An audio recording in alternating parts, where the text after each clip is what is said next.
Hola, buenas. Bueno, mi vista del partido de mañana contra Valencia es que sabemos que es un equipo muy fuerte, muy duro, que impone en el partido un nivel altísimo, tanto físico como a nivel de juego.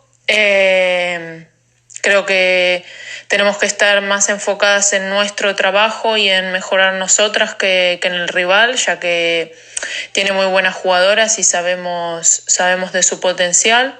Si bien Valencia viene de estar algunas semanas en cuarentena, creo que han podido entrenar lo suficiente y que siguen siendo el equipo que son. Y bueno, nosotras el fin de semana que viene tenemos un partido muy importante contra Bembibre en el que nos jugamos mucho.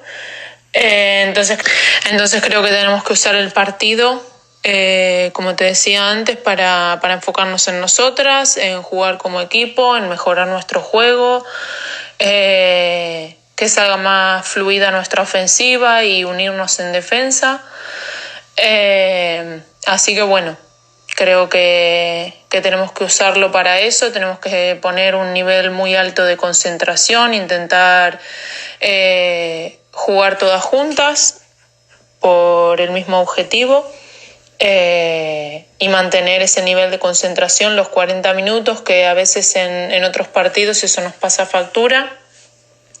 Así que bueno, siempre a cada partido vamos a dar el máximo de nosotras, a competir al 100%, y eso es lo que vamos a hacer mañana contra Valencia.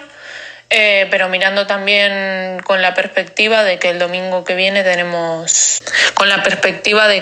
fin de semana que viene tenemos el partido que tenemos contra Bembibre, en el que nos jugamos mucho.